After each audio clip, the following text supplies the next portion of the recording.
నీ కథల్ చెవులలో సోకుట మొదలుగా పులకాంకురము మేన పుట్టువాడు.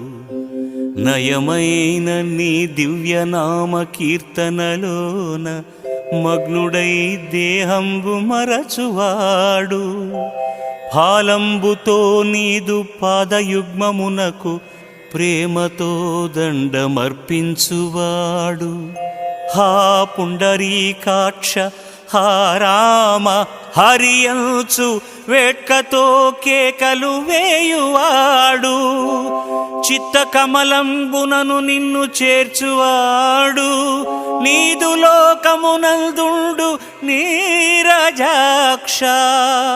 భూషణ వికాస శ్రీధర్మపుర నివాస. దుష్ట సంహార నరసింహ